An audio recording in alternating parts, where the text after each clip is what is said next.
Abu Sufiyan ரலியல்லாஹு அன்ஹு அவர்கள் எல்லாம் இஸ்லாத்திற்குள் கண்டிப்பாக நுழைய மாட்டார்கள் என்பது போன்ற எண்ணங்கள் ஏற்படுகிற அளவுக்கு அவருடைய ஆரம்ப காலகட்ட வரலாறுகள் அமைந்திருக்கிறது.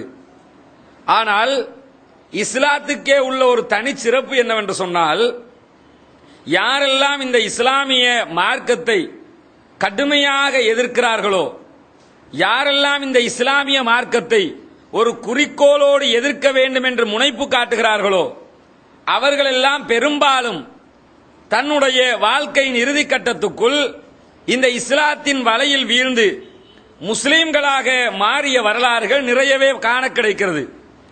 அதே போன்றுதான் இந்த அபூ சுஃபியான் ரலியல்லாஹு அன்ஹு அவர்களும் இஸ்லாத்தை கடுமையாக விமர்சித்து, இஸ்லாத்தை ஏற்றுக்கொண்ட முஸ்லிம்களை கடுமையாக துன்பம் கொடுத்து, குறிப்பாக நபிகள் நாயகம் ஸல்லல்லாஹு அலைஹி வஸல்லம் அவர்களுக்கு எதிராக கடுமையாக போராடிய ஒருவர் இருப்பார் என்றால் அவர் இந்த அபூ சுஃபியானாகத்தான் இருக்க முடியும்.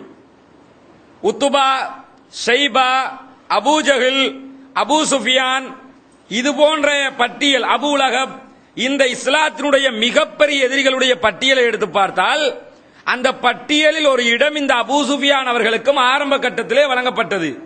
ஆனா உத்துபா, ஷைபா, அபூ ஜஹல் போன்றவர்கள், அபூ லஹப் போன்றவர்கள் இஸ்லாத்தை நோக்கி அல்லாஹ் தஆலா அவர்களுக்கு நேர்வழியை கொடுக்கவில்லை.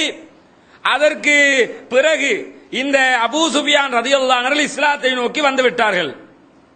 இவர்கள் நபிகள் பெருமானார் ஸல்லல்லாஹு அலைஹி வஸல்லம் அவர்களுடைய மனைவி உம்மு ஹபீபாவினுடைய தந்தையாக இருக்கிறார்கள். இவங்களுடைய மகள் உம்மு ஹபீபாவையும் நபிகள் நாயகம் ஸல்லல்லாஹு அலைஹி வஸல்லம் அவர்கள் திருமணம் முடித்திருந்தார்கள். அதே போன்று இவருடைய மகன்தான் முஆவியா ரலியல்லாஹு அன்ஹு அவர்கள். இவருடைய மனைவியுடைய பெயர் ஹிந்த். இப்படி இவருடைய குடும்பம், இந்த ஹிந்த் அவங்களும் பிற்காலத்தில் இஸ்லாத்திற்கு நுழைந்தார்கள். முஆவியா ரலியல்லாஹு அன்ஹு நபித்தோழராகவே மரணித்தார்கள். அதே போன்று அபூ சுஃபியான் ரலியல்லாஹு அன்ஹு அவர்களும் மரணிக்கிற காலகட்டத்தில் இஸ்லாத்தை ஏற்றுக்கொண்டு ஒரு சிறந்த நபித்தோழராக மரணித்திருக்கிறார்கள். ஆனா இஸ்லாமிய வரலாற்றை எடுத்து பார்த்தீங்கன்னு சொன்னா, பொதுவாக அபூ சுஃபியான் ரலியல்லாஹு அன்ஹுடைய இஸ்லாம் பற்றிய வாழ்க்கைகளை பேசப்படுவதை விட அதிகமாக இஸ்லாத்தை அவர் எதிர்த்த வரலாறுகள் தான் பேசப்படுகிறது. அதனால அபூ சுஃபியான் என்ற பெயரை கேட்டாலே மனசுக்குள்ள என்ன எண்ணம் வரும் தெரியுமா? இவர் ஒரு இஸ்லாமிய எதிரியாகத்தான் பார்க்க தோன்றும். இஸ்லாத்தினுடைய எதிரியாகத்தான் இவர் சித்தரிக்க முனையப்படுவாரே தவிர இவர் ஒரு நபித்தோழராக பார்க்க முடியாத அளவுக்கு இவருடைய ஆரம்ப காலகட்டம் இருந்திருக்கிறது. ஆனால் பிற்காலத்தில் திருந்தி இஸ்லாத்தை ஏற்ற ஒரு சிறந்த நபித்தோழர். இவர் இஸ்லாமியர்களுக்கு எதிராக எந்த அளவுக்கு செயல்பட்டார் என்று சொன்னால், நபிகள் பெருமானார் ஸல்லல்லாஹு அலைஹி வஸல்லம் அவர்களும் சஹாபாக்களும் மக்காவில வாழுகிற காலத்தில் இஸ்லாத்தை ரசூலுல்லாஹ் பிரச்சாரம் செய்யும் போது மக்காவிலே ரசூலுல்லாஹ்வுக்கு எதிராக கடுமையான வேலைப்பாடுகளை இவர் செய்து கொண்டிருந்தார். இதே நேரத்தில் நபிகள் பெருமானார் ஸல்லல்லாஹு அலைஹி வஸல்லம் அவர்கள் மதீனாவுக்கு போனதுக்கு பிறகு கூட மக்காவிலே இருந்து கொண்டு நபிகள் நாயகத்தை சீரழிக்க வேண்டும், நபிகள் நாயகத்தை அழிக்க வேண்டும் என்று சொல்லி கங்கணம் கட்டி கொண்டு அலைந்த ஒரு நபராக இவர் இருந்தார். இவர் ஒரு கட்டத்தில் என்ன செய்கிறார் என்று கேட்டா, முஸ்லிம்களுடைய ஒரு படை, முஸ்லிம்களுடைய ஒரு குழு ஹிர்கல் மன்னனுடைய ஆட்சிக்கு கீழ்ப்பட்ட நாட்டிலே போய் வாழ்ந்து கொண்டிருக்கிறார்கள். வாழ்ந்து கொண்டிருக்கிற நேரத்தில் இந்த ஆள் என்ன செய்யறார் தெரியுமா? மக்காவுல இருந்து கிளம்பி ஹிர்கல் மன்னனை போய் சந்திக்கிறாரு. சந்திச்சு என்ன சொல்றாரு? உங்க நாட்டுக்குள்ள முஸ்லிம்கள் வந்திருக்கிறாங்க, இவங்களை நாட்டை விட்டு வெளியேத்துங்க, இங்க இருந்தா மக்காவுல இருந்தா தான் வாழ விட மாட்டாங்கன்னு சொல்லி வெளியூருக்கு ஹிஜ்ரத் போனாங்க. வெளியூருக்கு போய் என்ன செய்யறாருன்னு கேட்டா, இந்த அபூ சுஃபியான் நீங்க முஸ்லிம்களை வெளியேத்தனு, முஸ்லிம்களை உங்க கூட வச்சுக்கிற கூடாது என்று சொல்லி போய் பிரச்சாரம் பண்ணுவதற்காக ஹிர்கல் மன்னனை நாடி செல்கிறார். இந்த ஹிர்கல் மன்னன் யார் தெரியுமா? இவர் ஒரு சிறப்பான ஒரு சிறந்த மனிதர். எந்த அளவுக்கு சிறந்த மனிதர் என்று கேட்டா, இவர் தன்னுடைய மார்க்கத்தில் தெளிவாக இருந்த ஒருவர், தன்னுடைய மார்க்கம் கிறிஸ்தவ வேதத்தில் தெளிவாக இருந்த ஒருவர். இவர் என்ன செய்யறாருன்னு கேட்டா, இந்த அபூ சுஃபியான் ரலியல்லாஹு அன்ஹு அவங்க இஸ்லாத்துக்கு முற்பட்ட நேரத்தில் ஹிர்கல் இடத்துல போய் கம்ப்ளைண்ட் பண்ணும்போது ஒரு மொழிபெயர்ப்பாளரை வர சொல்றாங்க. ஏன்னா ஹிர்கல் மன்னனுக்கு அரபி கிடையாது, இவர் பேசுறது அரபி. ஒரு மொழிபெயர்ப்பாளரை வர சொல்லுன்னு சொல்லி ஒரு ஆளை முத்தரிச்சு மொழிபெயர்ப்பாளரை வச்சு கொண்டுதான் பேசுறாங்க. எப்படி பேசுறாங்க தெரியுமா? ஹிர்கல் மன்னன் சொல்றாரு, அந்த அபூ சுஃபியானை பார்த்து உங்களோட இருக்கிற எல்லாரையுமே வர சொல்லுங்க. எல்லாருமே வந்து நிக்கிறாங்க. நின்றது பிறகு என்ன சொல்றாரு தெரியுமா? நான் இப்ப சில கேள்விகளை உங்ககிட்ட கேட்பேன். கேட்கிற ஒவ்வொரு கேள்விக்கும் நீங்கள் உண்மையான பதிலை மட்டும்தான் சொல்ல வேண்டும். நான் சில கேள்விகளை இப்ப உங்கள்கிட்ட கேட்பேன். கேட்கிற நேரத்தில் எந்த காரணம் கொண்டும் பொய் சொல்லக்கூடாது. இவர் பொய் சொன்னாருன்னு சொன்ன பின்னாடி இருக்கிற நீங்க காட்டி கொடுத்துறனு அப்படின்னு சொல்றாரு. இப்ப அபூ சுஃபியான் என்ன நினைக்கிறார் தெரியுமா? நாம ஏதாவது பொய்ய சொல்லிட்டோம்னா பின்னாடி இருக்கிறவன் பயத்துல காட்டி கொடுத்துருவான். காட்டி கொடுத்தா அரசு என்ன செய்வான்? நம்மள கொண்டு போடுவான். அப்ப உண்மையிலேயே என்ன நினைக்கிறார் தெரியுமா? அவரே சொல்றாரு, ரசூலுல்லாவை பத்தி ஒரு பொய் சொல்ல டைம் கிடைக்காதான்னு நான் யோசிச்சேன். அந்த அளவுக்கு ஒரு இக்கட்டான சூழ்நிலைக்கு மாட்டிக்கிறாரு. மாட்டிக்கொண்டுதான் இந்த கேள்விகளுக்கு முகம் கொடுக்கிறார். ஹிர்கல் மன்னன் முதலாவது என்ன கேள்வி கேட்கிறான் தெரியுமா? கைஃப நஸபுஹு ஃபீக்கும், முகம்மது என்ற ஒருவர் வந்து இஸ்லாமிய மார்க்கத்தை பிரச்சாரம் செய்வதாக நீங்க குற்றச்சாட்டு வைக்கிறீங்களே, அந்த முகம்மதுடைய குடும்ப பாரம்பரியம் எப்படிப்பட்டது அப்படின்னு சொல்லி கேட்கிறாரு. கேட்கும்போது அபூ சுஃபியான் என்ன சொல்றாங்கன்னு கேட்டா, ஹுவ ஃபீனா ஸூ நஸபின், அவர் எங்க சமுதாயத்திலேயே ஒரு சிறந்த பாரம்பரியத்தை கொண்டவர், ஒரு சிறந்த குடும்பத்தில் பிறந்தவர். நபிகள் நாயகம் ஸல்லல்லாஹு அலைஹி வஸல்லம் அவங்க குறைஷி வம்சத்தை சேர்ந்தவர்கள். நபிகள் நாயகம் ஸல்லல்லாஹு அலைஹி வஸல்லம் அவங்க ஒரு சிறப்பான குடும்பத்தை சேர்ந்தவர்கள். அந்த குடும்பத்தை சொல்லி காட்டி அவர் சிறந்த பரம்பரை அப்படின்னு சொல்றாரு. இத ஹிர்கல் மன்னன் மனசுல வச்சுக்கிறாரு. நல்ல குடும்பத்திலாம் பிறந்திருக்கிறாரு அப்படிங்கறத. இன்னைக்கு நம்மளோட ஒரு கூட்டம் இருப்பாங்க, மௌலானாக்கள் இருக்கிறாங்களா? மௌலானா இருப்பாங்கல்ல, அலவி மௌலானா, அந்த மௌலானா, இந்த மௌலானா ஒரு கூட்டம் இருக்குதுல்ல. இந்த மௌலானாண்டா என்னன்னு தெரியுமா? மௌலானாண்டா என்ன சொல்லுவாங்க? நாங்கெல்லாம் நபிகள் நாயகத்துடைய பரம்பரை. நபிகள் நாயகத்துடைய பரம்பரைக்கு வந்து ஜக்காத்து சதக்கா எல்லாம் ஹராம். எந்த காரணம் கொண்டு கை நீட்டி எடுக்க கூடாது. நபிகள் நாயகத்துல பரம்பரை மாதிரியா இவங்க இருக்கிறாங்க? நபிகள் நாயகத்துல பரம்பரையா இருந்தா மௌலானா பேர் வச்சிருக்கிற எல்லாரையுமே பாருங்க, அவங்களோட நிலைமை எப்படி இருக்குது, ரசூலுல்லாஹ் நிலைமை எப்படி இருந்துச்சு? ரசூலுல்லாஹ் ஃபேமிலிக்கு இவங்களுக்கு ஏதாவது சம்பந்தம் இருக்குதா? எந்த சம்பந்தம் இல்ல. ஸ்ரீலங்காக்காரன் யாருமே அரபு நாட்டில இருந்து வந்தவங்க இல்ல. இவங்களுக்கு அதுல ஒரு பெருமை, நாங்கெல்லாம் நபிகள் நாயகத்துடைய குடும்பம். இவன் செயல்பாட்டை பார்த்தாலே இவங்க எல்லாம் ரசூலுல்லாஹ்வுடைய ஃபேமிலியா இருக்க முடியாதுன்னு விளங்கிருச்சு. அல்லாஹ்வுடைய தூதர் அல்லாஹ்வை வணங்க சொல்லி அல்லாஹ்வுடைய தூதரை பின்பற்ற சொன்னவர்கள். இவன் ரசூலுல்லாஹ்வுடைய ஃபேமிலின்னு சொல்லிக்கிட்டு என்ன செய்யறான்? அல்லாஹ்வை வணங்க சொன்ன இடத்துல அவுலியாவை கொண்டு கபரை கொண்டு வச்சிருக்கிறான். கபரை தானே வணங்கிட்டு இருக்கிறாங்க. அல்லாஹ்வை வணங்க வேண்டிய இடத்துல அவுலியாக்களை வணங்குபவர்கள் நபிகள் நாயகத்துடைய குடும்பம் என்று சொல்லிக் கொள்வதே கேவலமானது. இவர் என்ன இரண்டாவது என்ன கேட்கிறார்னு கேட்டா, குடும்பத்தை கேட்டாரு. குடும்பம் சூப்பரான குடும்பம் விளங்கிடுச்சு. இரண்டாவது அபூ சுஃபியான் ரலியல்லாஹு அன்ஹு கிட்ட கேட்கிறாரு, அபூ சுஃபியானே, இந்த முகமது அவர்கள் ஃபஹல் கால ஹாதல் கௌல மின்கும் அஹதுன் கத்து கப்லஹு, இவர் தன்னை நபி என்று வாதிடுவதற்கு முன்பதாக உங்களுடைய கூட்டத்தில் மக்காவுல யாராவது இப்படியான வாதங்களை முன் வச்சிருக்கிறாங்களா? அரபுகள்ல யாராவது இதுக்கு முன்னாடி நானும் நபி என்று சொல்லி வாதிட்டு இருக்கிறாங்களா அப்படின்னு கேட்கிறாங்க. உடனே அபூ சுஃபியான் என்ன சொல்றாருண்டா, இல்ல யாருமே சொல்லல, இவர் தான் முதல்ல வந்து தன்னை நபி என்று அறிமுகப்படுத்துகிறார் அப்படிங்கிறாங்க.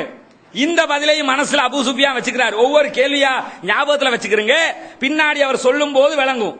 மூணாவது அபூ சுஃபியான் அவர் என்ன கேட்கிறார்னு கேட்டா, ஃபஹல் கான மின் ஆபாயிஹி மின் மலிக், அவருடைய குடும்பத்தில் யாராவது அரசர்களாக இருந்திருக்கிறாங்களா? என்ன டெஸ்ட் பண்றாரு தெரியுமா? இவர் நபியா இல்லையாங்கிறத டெஸ்ட் பண்ணிக்கிட்டு இருக்கிறாரு.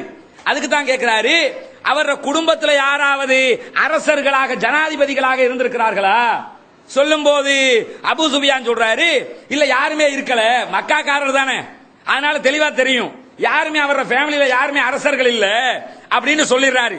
சொன்னதுக்கு பிறகு திரும்ப கேட்கிறாரு, ஃபஅஸ்ராபுன் நாசி யத்தபியூனஹு அம் துஆஃபாஹும், அவரை பின்பற்றுபவர்கள் ஏழைகளாக இருக்கிறார்களா அல்லது நல்ல வசதி படைத்த ஊருக்குள்ள ஒரு ஸ்ட்ரென்த் உள்ள ஒரு கௌரவமான ஆக்கா இருக்கிறாங்களா?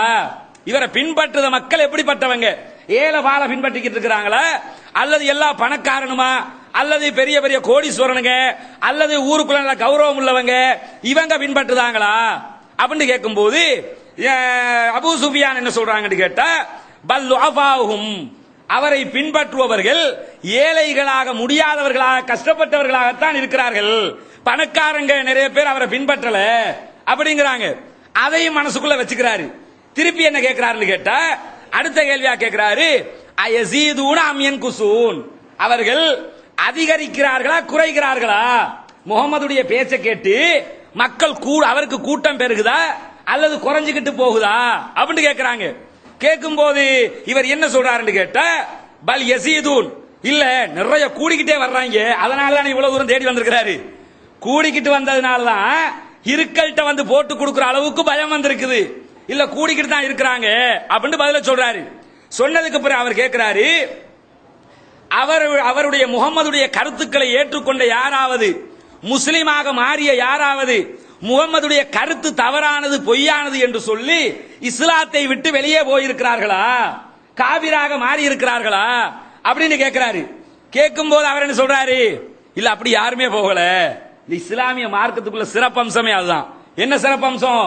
இஸ்லாத்துக்குள்ள வந்துட்டு ஒருத்தன் வெளியே போறான்னா இந்த கொள்கையை குறை சொல்லிவிட்டு எவனும் வெளியே செல்ல முடியாது.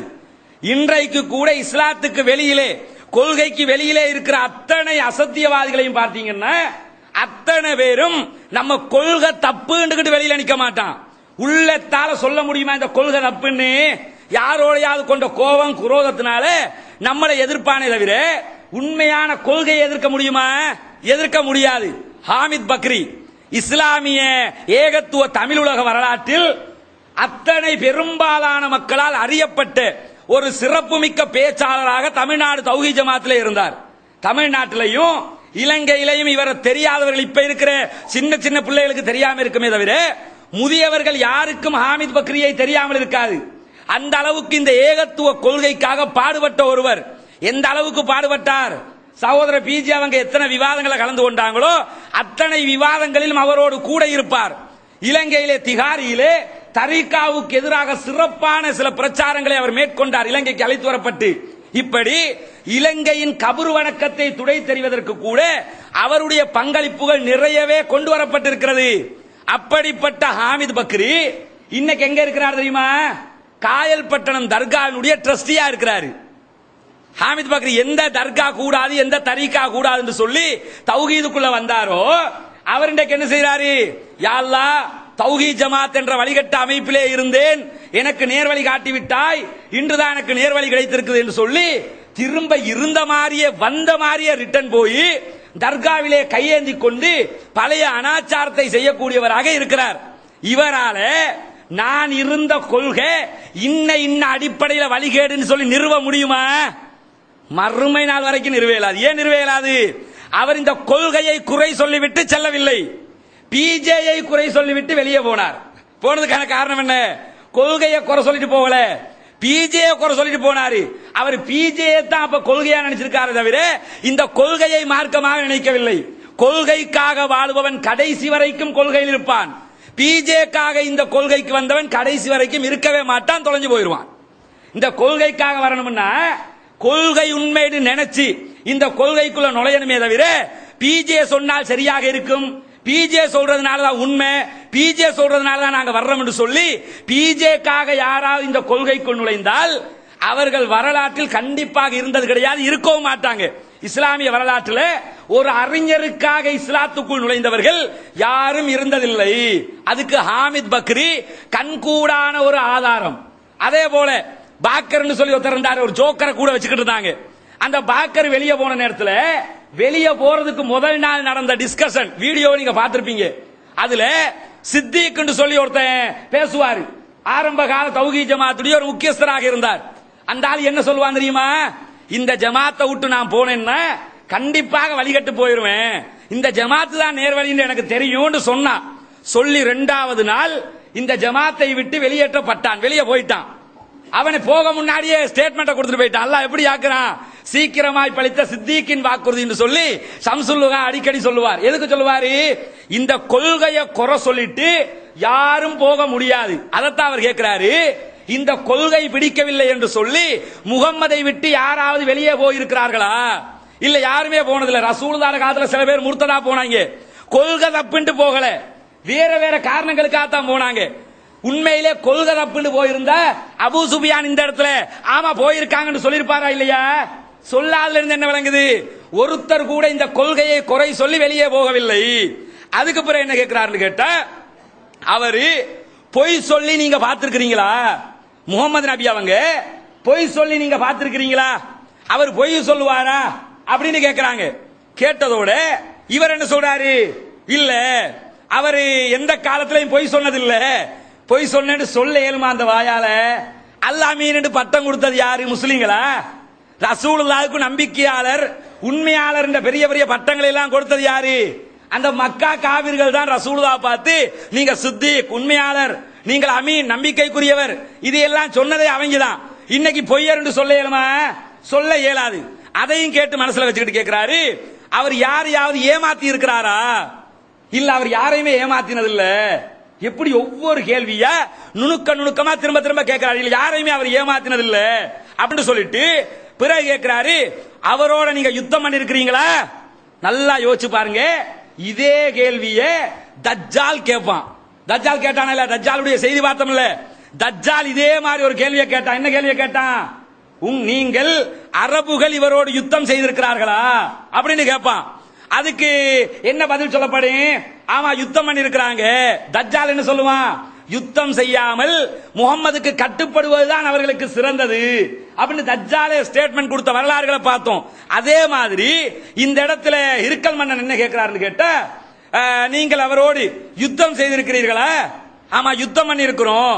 அப்ப யுத்தம் எப்படி இருந்திருக்கிறது? யுத்தத்தினுடைய முடிவு எப்படி அப்படின்னு கேட்கும்போது அவங்க சொல்றாங்க, அல் ஹர்பு பைனனா வ பைனஹு சிஜால், எங்களுக்கும் அவருக்கு மத்தியில் நடந்த யுத்தங்கள், யனாலு மின்னா வ நனாலு மின்ஹு, நாங்க சில நேரங்களில் ஜெயிப்போம், சில நேரங்களில் அவர் ஜெயிப்பாரு, மாறி மாறி. பத்ர்ல தோத்துட்டாங்க, உஹதுல கொஞ்சம் சேமா வந்து நின்றுச்சா இல்லையா? பத்ர்ல கொஞ்சம் கீழே போயிட்டாங்க, காபிர்கள் தோத்து போயிட்டாங்க. இதே நேரத்தில் உஹதுல என்னாச்சு? உஹதுல காபிர்களுக்கு கொஞ்சம் ஒரு கை ஓங்கிச்சா இல்லையா? இது மாதிரி நாங்க சில நேரங்களில் ஜெயிப்போம், அவங்க தோத்துருவாங்க, அவங்க சில நேரங்களில் ஜெயிப்பாங்க, நாங்க தோத்துருவோம், இப்படி மாறி மாறி வந்துகிட்டு இருக்குது அப்படிங்கிறாங்க. உடனே அதையும் கேட்டு வச்சுக்கிட்டு என்ன கேட்கிறாரு? கடைசியா கேட்கிறாரு, மாதா யாமுருக்கும், இந்த முகம்மதை எதிர்க்கிறீங்களப்பா, அவர் உங்களுக்கு என்ன சொல்லி தர்றாரு அப்படின்னு அபூ சுஃபியான் ரலியல்லாஹு அன்ஹு கிட்ட கேட்கிறாரு. கேட்கும்போது அபூ சுஃபியான் ரலியல்லாஹு அன்ஹு காபிராக இருக்கிற நேரத்தில் சொல்றாங்க, வஅபுதுல்லாஹ வஹ்தஹு வலா துஷ்ரிகு பிஹி ஷைஆ, அல்லாஹ்வை மட்டும் வணங்க சொல்றாரு, அல்லாஹ் அல்லாத யாரையும் வணங்க கூடாது, அவை அத்தனையும் இணை வைப்பு என்று சொல்லுகிறார். முதலாவது என்ன சொல்றாரு? அல்லாஹ்வை மட்டும்தான் வணங்கணும்ங்கிறாரு, அல்லாஹ் அல்லாத யாரையுமே வணங்க கூடாது என்று சொல்லி பிரச்சாரம் செய்கிறார். வத்ருகுமா யகூலு ஆபாவுக்கும், உங்களுடைய முன்னோர்கள் செய்ததுகள், முன்னோர்கள் சொன்னதுகளை எல்லாம் விட்டு விடுங்கள் என்று சொல்லுகிறார். எப்படி அருமையான ஒரு வார்த்தையை சொல்றாரு. அவங்களுக்கு கோபம் வந்ததுக்கே காரணம் என்ன தெரியுமா? இன்றைக்கும் அசத்தியவாதிகளுக்கு கோபம் வருவதற்கு காரணம் என்ன?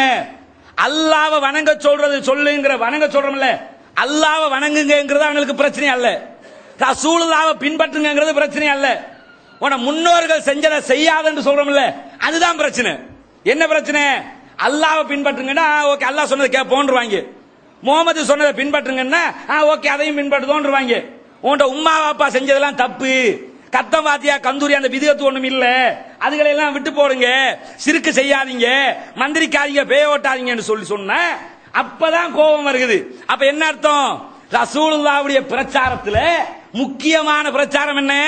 உங்களோட முன்னோர்கள் செஞ்சதையெல்லாம் விட்டுருங்க, அதனாலதான் நபிகள் நாயத்துக்கு மடிச்சாங்க, இன்றைக்கு நமக்கு மடிக்கிறாங்க. இந்த வார்த்தையை சொன்னதுனாலதான் நபிகள் நாயத்துக்கு மடி, இன்றைக்கு சொல்ற நமக்கு மடி. காரணம் என்ன? எதனாலும் கேட்போம், எங்களோட உம்மா அப்பா சொன்னதை தப்புன்னு சொல்லிட்டாங்களே, அதை எப்படி நாம ஏத்துக்கிறது அப்படின்ற வேட்கையில தான் இவர்கள் நம்மை எதிர்ப்பார்கள். அதைத்தான் அவர் கேட்கிறாரு. என்னென்ன பிரச்சாரம் பண்றாரு?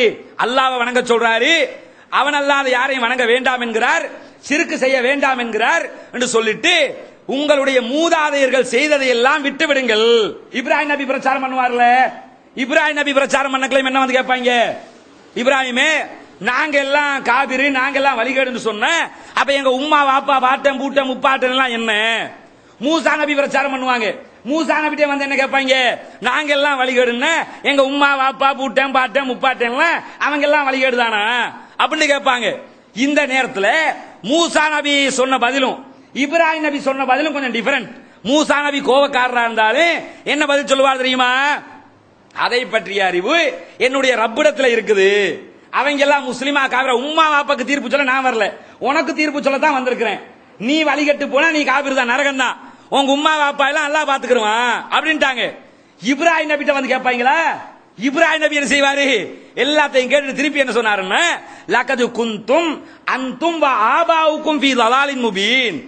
நீங்க மட்டும்தான் இப்படி வழிகட்டு போய் இருக்கிறீங்கன்னு நினைச்சா உங்க வாப்பா உம்மா பாட்டன் பூட்டன் முப்பாட்டன் பேர புள்ள பரம்பரையே நாசமா போன வழிகேடுதானா அப்படின்னு கேட்டார் இப்ராஹிம் நபி.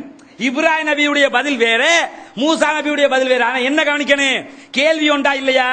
எல்லா நபிமாத்தையும் இதைத்தாங்க. எல்லாருக்கும் பிரச்சனை என்ன? மூதாதையர்கள் சொன்னதை விட்டு விடுங்கள் என்பது மிகப்பெரிய பிரச்சனை. இன்னைக்கும் என்ன பிரச்சனை? இப்ப தௌஹீது பிரச்சாரம் பண்றோம்.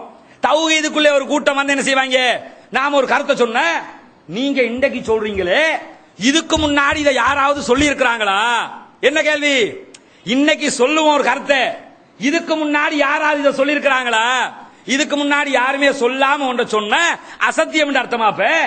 ஹதீஸ்ல இருக்குது, ஹதீஸை எடுத்து சொல்றோம். ஹதீஸ்ல இருக்கிறத எடுத்து காட்டினா கூட என்ன கேட்பான், நீங்க இன்றைக்கு சொல்றீங்களே இதுக்கு முன்னாடி வாழ்ந்த இமாம்கள் யாராவது இதை சொன்னாங்களா?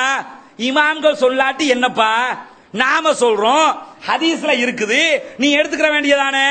அதெல்லாம் எடுத்துக்கிற மாட்டோம், இமாம்கள் சொன்னா தான் எடுத்துக்கிடுவோம் அப்படின்னு பிடிவாதம் பிடிப்பாங்க. இப்ப என்ன அர்த்தம்? எல்லார மனசுலயும் முன்னோர்கள் மூதாதையர்கள் அப்படி ஒரு எண்ணம் இருக்குதா இல்லையா? ஆரம்ப காலத்துல ஷாஃபி இமாமுக்கு ஏசுறாங்கன்னு பிரச்சாரம் பண்ணாங்க, ஹனபி இமாமுக்கு ஏசுறாங்கன்னு பிரச்சாரம் பண்ணாங்க. ஷாஃபி ஹனபி எல்லாம் நாங்க பின்பற்ற மாட்டோம், எங்களுக்கு குர்ஆன் சுன்னாதான்னு தௌஹீதுக்குள்ள ஒரு கூட்டம் வந்துச்சு. இன்னைக்கு எப்படி ஷாஃபி ஹனபிய விட்டாச்சு. இப்ப யாரு? ஷேக் இப்னு தைமியா, ஷேக் இப்னு பாஸ், அதே மாதிரி ஷேக் அல்பானி, இது மாதிரி கொஞ்சம் நவீன கால உலமாக்கள்னு சொல்லி இந்த அல்பானி ஷேக் உசைமின் இது மாதிரி சவுதி அறிஞர்களை வச்சுக்கிண்டு அவர்களை ஆதாரம் காட்டக்கூடிய லெவலுக்கு வந்துட்டாங்களா இல்லையா? அப்ப என்ன அர்த்தம்? ஷாஃபிய பின்பற்றினா வழிகேடு, அல்பானிய பின்பற்றினா நேர்வழியாப்ப, ஹனபிய பின்பற்றினா வழிகேடு, இப்னு தைமியா பின்பற்றினா நேர்வழியாப்ப. யார பின்பற்றினாலும் வழிகேடு வழிகேடு தான். மூதாதையர்களை பின்பற்றக்கூடாது, அது எவ்வளவு பெரிய அறிஞராக இருந்தாலும் சரி. இதை கேட்டதோட பிறகு தொடர்ச்சியா அவர் சொல்றார், வயஅமுருனா பிஸ்ஸலா, தொலை சொல்லி எங்களுக்கு சொல்றாரு அப்படின்ட்டு சொல்லிட்டு சொல்றாரு. வஸ்ஸகாத், எப்பயுமே தொழுகைய ரசூலுல்லாஹ் ஏவினா பக்கத்துல ஜகாத்தை பத்தி ஏவுவாங்க. குர்ஆன்ல நீங்க எடுத்து பாத்தீங்கன்னா தொழுகையை பத்தி வர்ற இடத்துல எல்லாம் பெரும்பாலும் ஜகாத்தை பத்தி வரும். ஏன் வரும்? தொழுகைங்கிறது ஒருத்தன் தொழுதுட்டால் அவன் கரெக்டாக வாழுகிற ஒரு மனிதன் என்று அர்த்தம் அல்ல. ஜகாத்தையும் இஸ்லாம் சொல்லேன், எவ்வளவுதான் பணம் இருந்தாலும் தொழுகிறதுக்கு மனசு வரும், கொடுக்கிறதுக்கு மனசு வராது. மனசுல தொழுகிறதுக்கு மனசு வரும், கொடுக்கிறதுக்கு மனசை போடுவான். சைத்தான் செய்வான், கொடுத்துறாத கட்டி கட்டி வச்சுக்க, என்னமோ போக்குல அள்ளிக்கிட்டா போறோம், அள்ளிக்கிட்டு போறது கிடையாது. எந்த அளவுக்குன்னு கேட்டா, இந்த நெப்போலியன் மாவீரன் நெப்போலியன் மரணிக்கிற நேரத்தில் ஒரு அருமையான செய்தியை சொல்லுவான். மரணிக்க முன்னாடி தன்னுடைய அரசவையை கூட்டி என்ன சொல்லுவான் தெரியுமா? அமைச்சர்களே, நான் மரணித்தால், அவன் ஒரு காபிர், அவனுக்கு இஸ்லாத்துக்கு சம்பந்தம் இல்லை, ஆனா சொன்ன கருத்தை பாருங்க எப்படி சொல்லுவான் தெரியுமா? நான் மரணித்தால் என்னுடைய 2 கையையும் வெளியில இப்படி வச்சு என்னை புதைக்க வேண்டும். என் பாக்ஸ் பெட்டிக்குள்ள போட்டு தானே புதைப்பாங்க, பெட்டிக்குள்ள என் 2 கையையும் வச்சிடாதீங்க, என்னுடைய 2 கையையும் நீங்கள் வெளியே வைத்து புதைக்க வேண்டும் அப்படின்னு சொல்லுவான். அப்ப அமைச்சர்கள் எல்லாம் கேட்கிறாங்க, உலகத்தை ஆட்சி செஞ்ச மாவீரன் நீ மரணிக்கும் போது இப்படியான ஒரு கேவலமான பிணமாகத்தான் போக வேண்டுமா அப்படின்னு கேட்கிறாங்க. அவன் என்ன சொல்றான் தெரியுமா? இந்த உலகையே ஆட்சி செய்த மாவீரன் நெப்போலியன் மரணித்து போகும்போது கையிலே வெறுங்கையோடு தான் போனான் என்பதை இந்த உலகு கண்டுகொள்ள வேண்டும். உலகத்தில் இருக்கலாம் எல்லாமே போகல, மாவீரன் நெப்போலியன் கையில எதையும் கொண்டு போகல, வெறுங்கையோடு தான் போயிருக்கிறான் அப்படின்னு சொல்லி உலகத்துக்கு தெரியணும். இஸ்லாம் என்ன சொல்லுது? நீ ஏன் வெறுங்கையோட போற? நிறைய அமல்களை சம்பாதிங்க, உங்ககிட்ட இருக்கிற ஏழைகளுக்கு கொடுங்க, நிறைய அமல் கிடைக்கும், உங்க கை நிரப்பமாக நீங்கள் அமல்களோடு போக முடியும். இதை ஏவினதுனால அவனுக்கு ரசூலுல்லாஹ்வோட பிரச்சனை என்ன பிரச்சனை? சொத்தை எல்லாம் கொடுக்க சொல்றாரு, ஏழை வாழைக்கு செலவழிக்க சொல்றாரு. நாங்க உழைக்கிறது அடுத்தவனுக்கு கொடுக்கறதுக்கா? எல்லாரும் மனசுலயும் வர்றதானே. நான் கஷ்டப்பட்டு உழைக்கிறது ஏழைக்கு கொடுக்கவா? 1 கோடி காசு வச்சிருப்பான், 1 லட்சம் காசு இருக்கும். கணக்கு பார்த்தா வெறும் 2500 ரூபாய் தான் சக்காத்து வரும். 1 லட்சம் காசுக்கு கணக்கு பார்த்தா வெறும் 2500 ரூபாய் வரும். இந்த 1 லட்சம் காசை வச்சுக்கிண்டு 2500 ரூபாய் காசு கொடுக்கறதுக்கு யோசிப்பான். 2500 ரூபாய் கொடுக்கறதா? ஏன் 97,500 ரூபாய் உங்ககிட்ட இருக்குது, அதை பத்தி யோசிச்சு பாத்தியா? அப்ப என்ன வருகிறது? அவங்கிட்ட மக்கத்து காவிரிகிட்ட இந்த எண்ணம் தான் இருந்துச்சு. என்ன நினைக்கிறான்? எல்லாம் நான் உழைச்சது, நான் சம்பாதிச்சது, நான் கஷ்டப்பட்டது. நாம கஷ்டப்பட்டதா? நாம சம்பாதிச்சதா? நாம உழைச்சதா? எதுக்குமே நாம உழைக்கவும் இல்லை, நாம கஷ்டப்படவும் இல்லை, நாம சம்பாதிக்கவும் இல்லை. அல்லாஹ்வுடைய ரஹ்மத்து தான் அத்தனைக்கும் காரணம். உண்மையா இல்லையா? உண்மையிலேயே நாம கஷ்டப்பட்டு தான் உழைக்கிறமா இருந்த பணக்காரர்கள் அத்தனை பேரும் படித்த மேதைகளாக இருக்க வேண்டும். யோசிச்சு பாருங்க, படிச்ச மேதைகள் தான் பணக்காரர்களா இருக்கிறாங்களா? இல்லையே, PhD முடிச்சிருப்பான், டாக்டரேட் முடிச்சிருப்பான், அத்தனை யூனிவர்சிட்டியில படிச்சிருப்பான். ஆனா யார்கிட்ட வேலை செய்வான்? ஒரு கை நாட்டுட்ட வேலை செய்வான். நாம பார்ப்போம், பெரிய பெரிய படிப்பெல்லாம் படிச்சிருப்பான். ஆனா யார கம்பெனில வேலை செய்வான்? கையெழுத்து போட தெரியாம கை நாட்டு வைக்கிறவன் கம்பெனில வேலை செய்வான். அவனுக்கு கை நாட்டு தான் வைக்க தெரியும். ஆனா இந்த படிச்சவனை விட நிறையவே உழைச்சிருக்கான். அப்ப என்ன அர்த்தம்? அல்லாஹ் தஆலா திறமைக்கு ஒருவனும் தன்னுடைய திறமையினால் சம்பாதிப்பதில்லை. அத்தனை பேருக்கு அல்லாஹ் என்ன செய்யறான்? அருள் புரிகிறதுனால கிடைக்குது, இல்லாட்டி கிடைக்குமா? இதனாலதான் அல்லாஹ்வுடைய தூதர் ஸல்லல்லாஹு அலைஹி வஸல்லம் அவங்க ஒண்ணுமே நீ சம்பாதிச்சது இல்லப்பா, எல்லாம் அல்லாஹ் தந்தது. அதனால உனக்கிட்ட 100% ஒரு 2% கணக்கு போட்டு பார்த்தா எவ்வளவு சொற்பமான ஒரு தொகை, இத கொடுத்துரு ஏழைகளுக்கு. அல்லாஹ் நினைச்சா என்ன சொல்லணும் தெரியுமா?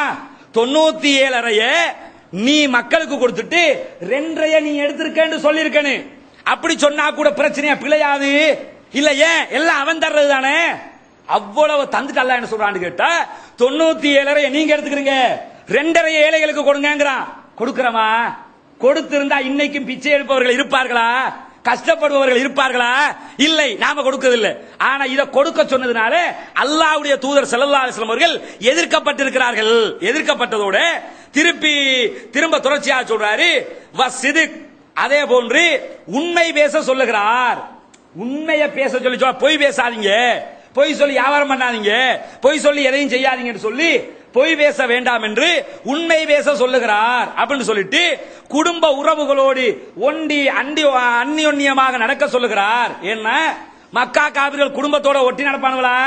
அதெல்லாம் கிடையாது. 2 பேருக்கு சண்டைன்னா 2 குடும்பம் கிளம்பி வந்துருவாங்க. 2 பேர் வெறுமனே சண்டை பிடிச்சிருப்பாங்க.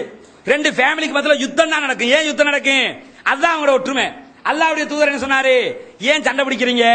குடும்பத்தோட ஒண்டி வாழுங்க, உறவோடு பழகுங்க. சில சஹாபாக்கள் வந்து கேட்பாங்க, அல்லாஹ்வின் தூதரே, நாங்கள் எங்களுடைய உறவுகளை ஒட்டி ஒட்டி செல்லுகிறோம், அவர்கள் வெட்டி வெட்டி செல்லுகிறார்கள், நாங்கள் என்ன செய்ய வேண்டும்? சில ஆக்களை பாப்பீங்க, நீங்க என்னதான் போய் அவங்களுக்கு காலில் விழுந்து கும்பிடு போட்டா கூட கணக்கெடுக்க மாட்டாங்க. உறவு உறவு உறவுன்னு சொல்லி நெருக்கமா போவீங்க, மதிப்பானுங்களா? மதிக்க மாட்டார்கள். அதுக்குன்னு சொல்லி போகாம இருக்கலாமா? அவர்களோடு உறவாடாம இருக்கலாமா? எங்களை மதிக்கல, நான் போக மாட்டேன் அப்படின்னு இஸ்லாம் இருக்க சொல்ல. ரசூலுல்லாஹ் வந்து செல்லும் போது ரசூலுல்லாஹ் என்ன சொல்றாங்க? நீங்க ஒட்டி ஒட்டி போங்க, வெட்டி வெட்டி போனாலும் நீங்க ஒட்டி ஒட்டி போங்க. அப்ப எப்படி இருக்குன்னு தெரியுமா? சுடு சாம்பலை எடுத்து அவன் வாய்க்குள்ள திணிக்கிற மாதிரி இருக்கும். என்னைக்கோ ஒரு நாள் அவன் யோசிப்பான், ஒரு கஷ்டம் வரக்கல, நாம என்னமா அநியாயம் பண்ணினோம், என்னமா கேவலப்படுத்தினோம், என்னமா அசிங்கப்படுத்தினோம். ஆனா ஒன்ன கூட மனசுல வைக்காம இன்னைக்கு நமக்காக வந்து நிக்கிறவன் நம்ம சொந்தக்காரன் தானே அப்படின்னு சொல்லி அவர்கள் யோசிக்கிற அந்த தருணம், வாயிலே நெருப்பை அள்ளி போட்டால் வா எப்படி இருக்குமோ அது போன்று அவர்களுடைய நெஞ்சு எரியக்கூடியதாக இருக்கும். அதுக்கு தான் ரசூலுல்லாஹ் சொல்றாங்க, வெட்டி வெட்டி போனா நீ ஒட்டி ஒட்டி போ, நாளைக்கு பின்ன அவன் யோசிப்பான். இத சொன்னதுனால அல்லாஹ்வுடைய தூதரை எதிர்த்தாங்க. எல்லாத்தையும் கேட்டுவிட்டு ஹிர்கல் மன்னன் பேச ஆரம்பிக்கிறாரு. திருப்பி சொல்றாரு முத்தர்ஜிம்ட்ட, மொழியாக்கம் பண்றவர்கிட்ட, இப்ப நான் சொல்றதை திருப்பி சொல்லு. என்ன சொல்லு தெரியுமா? முதலாவது பார்த்து சொல்றாரு, நான் உன்னிடத்தில் முகமது நபியுடைய பரம்பரை எப்படிப்பட்டது என்று கேட்டேன். நீங்க என்ன சொன்னீங்க? முகமது நபி எங்களிலேயே ரொம்ப சிறப்பான குடும்பத்தில் பிறந்தவர் அப்படின்னு சொன்னீங்க. நபிமார்கள் அத்தனை பேரும் சிறப்பான குடும்பத்தில் தான் பிறந்திருக்கிறார்கள் அப்படிங்கிறாரு. பார்த்துட்டு என்ன கவனிக்கிறார் தெரியுமா? இவர் சிறந்த குடும்பத்தில் பிறந்திருக்காரு, நபிமார்கள் எல்லாருமே சிறந்த குடும்பத்தில் பிறந்திருக்கிறாங்க அப்படிங்கிறாரு. இரண்டாவது என்ன கேட்கிறார்னு கேட்டா, நான் உங்களிடத்தில் அவரை பின்பற்றுபவர்கள் ஏழைகளா அல்லது பணக்காரர்களா என்று சொல்லி கேட்டேன். அப்ப நீங்க இல்ல இந்த கருத்தை இதற்கு முன்னால் யாராவது சொல்லி இருக்கிறார்களா என்று கேட்டேன். நீங்க என்ன சொன்னீங்க? இல்ல யாருமே சொல்லல அப்படின்னு. அப்ப இவர் என்ன சொல்றாரு? இதற்கு முன்னால் ஒருவர் சொல்லி இருந்தால் இவர் அவரை காப்பி பண்ணி சொல்றாருன்னு அர்த்தம். அவர்கிட்ட இருந்து ஜெராக்ஸ் எடுத்து அவரை மாதிரி ஆகணும்ங்கிறதுக்காக நடிக்கிறார் அர்த்தம். ஆனா இவர் யாரையும் காப்பி பண்ணி பேசல, அவராக அல்லாஹ்விடத்துல இருந்து வர வகையை வச்சு பேசுறாரு அப்படின்னு முடிவெடுக்கிறாரு. திருப்பி என்ன கேட்கிறாருன்னு கேட்டா, நான் உங்களிடத்தில் இவருடைய குடும்பத்தில் யாராவது அரசர்களாக இருந்திருக்கிறார்களா என்று கேட்டேன். நீங்க என்ன பதில் சொன்னீங்க? இல்ல யாருமே அரசர் இல்லைன்னு சொன்னீங்க. அரசரா என்று இருக்கிறாரா என்று ஏன் கேட்டேன் தெரியுமா? இவங்களோட ஃபேமிலியில யாராவது அரசர்களா இருந்திருந்தா முகம்மது தான் மீண்டும் அரச ஆட்சியை பிடிப்பதற்காக இப்படி நடக்கிறார் என்று சொல்லி அர்த்தமாகிவிடும். ஆக முகமது ஆட்சி பிடிக்கிறதுக்காக இதை சொல்லல. இந்த ஒரு ஹதீஸ் போதாதா ஸ்ரீலங்கா ஜமாத்தே இஸ்லாமி நேர்வழிக்கு வர்றதுக்கு? இந்த ஒரு ஹதீஸ் போதாதா நேர்வழி அவங்களுக்கு கிடைக்கிறதுக்கு? ஆட்சி பிடிக்க போறேன் கத்திக்கிட்டு இருந்தாங்களே, ஆட்சியை பிடிக்கிறது ரசூலுல்லாஹ் வந்ததே ஆட்சி பிடிக்கத்தான் பாங்க. ஹிர்கல் மன்னனே தெளிவா சொல்றான், அவர் ஆட்சி பிடிக்க வரவே இல்லை. ஆட்சி பிடிக்க வர்றதா இருந்தா இதுக்கு முன்னாடி யாராவது இருந்திருந்தா அந்த செட்டப்ல வந்திருப்பாரு.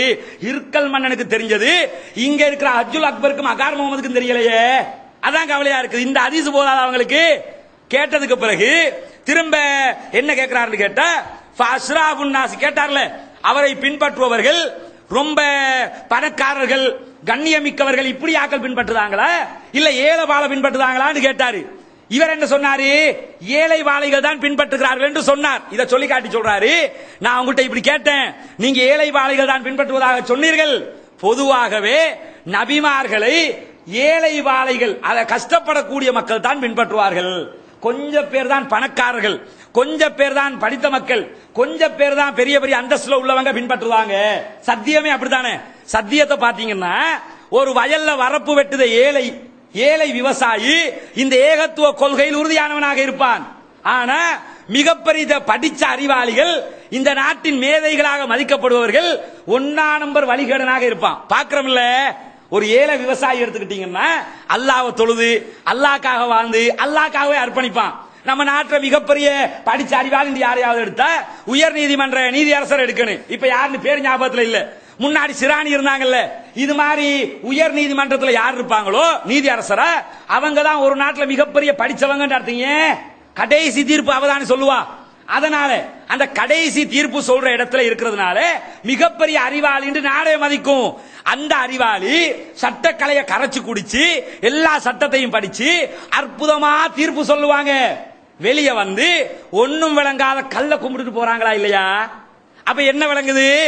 அவ்வளவு அருமையாக தீர்ப்பு சொல்ல தெரிஞ்சவனுக்கு இந்த கல்லுக்கு ஒன்னும் விளங்காதுங்கிறது தெரியல. இந்த கல்லுக்கு ஒன்னும் விளங்காது, அதை கேட்கறது பிரயோஜனம் இல்லைன்னு விளங்கல. அப்ப என்ன அர்த்தம்?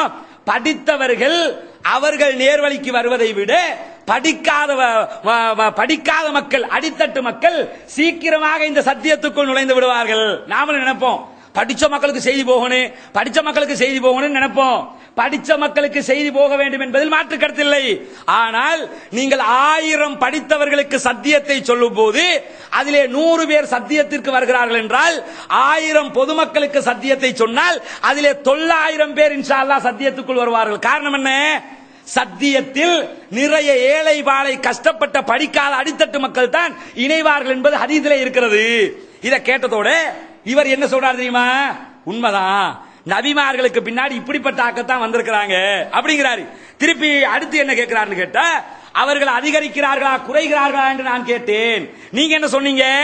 கூடுறாங்க என்று சொன்னீங்க, அதிகரிக்கிறாங்க என்று சொன்னீங்க. உண்மையிலேயே சத்தியத்தின் பால் மக்கள் அதிகரிக்கத்தான் செய்வார்கள். இன்னைக்கு இந்த பள்ளிக்குள்ள இவ்வளவு பேர் உட்கார்ந்து இருக்கிறோமே, நாம் அத்தனை பேரும் இதுக்கு முன்னாடி எந்த பள்ளிக்குள்ள உட்கார்ந்து இருந்தோம்? வேறொரு பள்ளிக்குள்ள தானே. இந்த பள்ளிக்குள்ள உட்கார்ந்துகிட்டு இருக்கிறோம்னா என்ன அர்த்தம்? சத்தியம்ங்கிறது கூடிக்கொண்டு வருகிறதா குறைந்து கொண்டு போகிறதா? புதிய புதிய மக்கள் வந்து சத்தியத்தின் பால் இணைகிறார்களா குறைகிறார்களா? குறைவதாக இருந்தால் இந்த இடத்துல பள்ளியே வந்திருக்கப்படாது. இந்த நாட்டுக்குள்ள தௌஹீது பள்ளிவாசல்களே உருவாகி இருக்க கூடாது.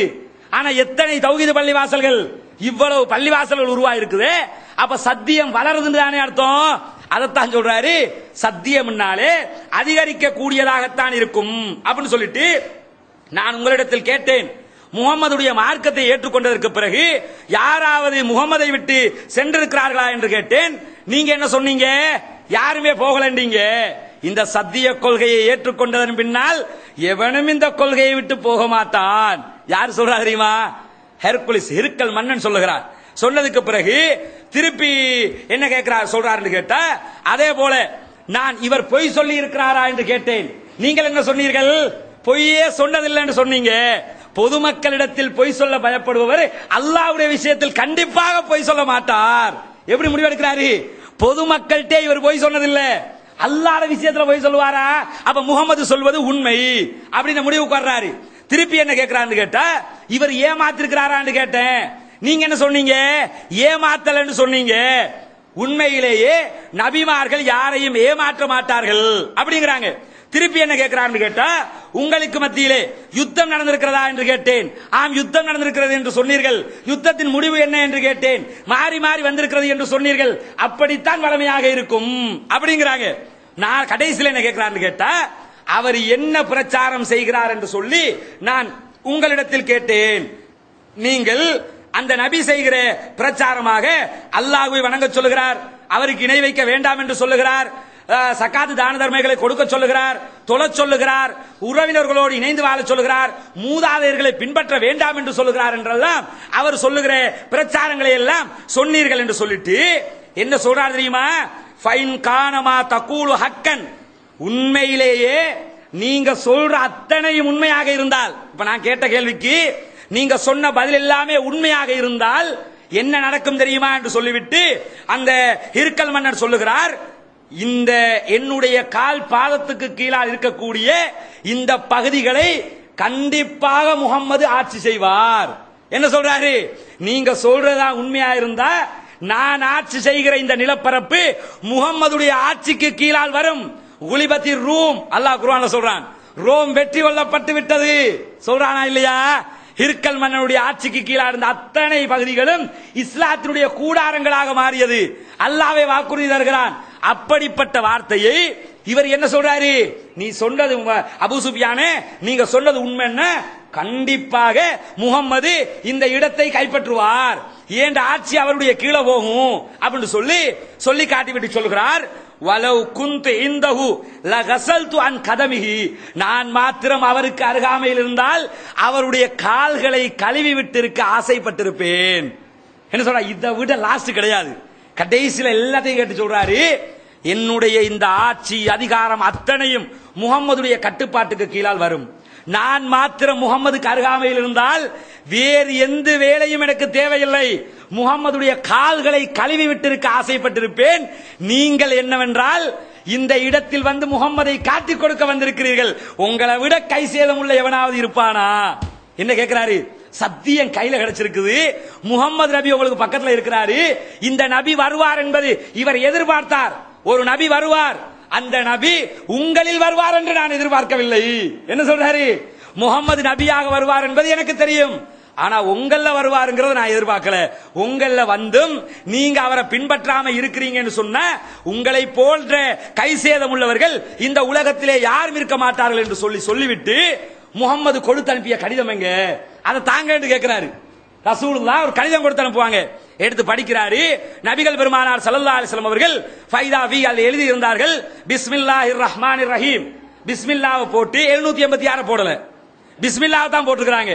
கடிதம் எழுக்கல 786 போடுவாங்கல்ல, ரசூலுல்லாஹ் 786 போடல. என்ன போடுறாங்க? பிஸ்மில்லாஹிர் ரஹ்மானிர் ரஹீம் என்று போட்டுட்டு மின் முஹம்மதின் அப்துல்லாஹி வ ரசூலிஹி, அல்லாஹ்வுடைய தூதரும் அல்லாஹ்வுடைய அடிமையுமாகிய முகம்மதுடைய கரத்தில் இருந்து ஹிர்கல் மன்னருக்கு நாங்கள் அனுப்புவது அப்படின்னு சொல்லி இலா ஹிர்கல் அலீமி ரூம், ரூமுடைய மன்னன் ஹிர்கலுக்கு நான் எழுதுகிறேன் என்று சொல்லி ரசூலுல்லாஹ் என்ன எழுதுறாங்க? இந்த சத்தியத்தின் பக்கம் சாய்ந்துருங்க, சத்தியத்துக்குள்ள வந்துருங்க. நீங்க சத்தியத்துக்குள்ள வந்தீங்கன்னா உங்களை பின்தொடர்ந்து லட்சக்கணக்கான மக்கள் சத்தியத்துக்குள் வருவார்கள்.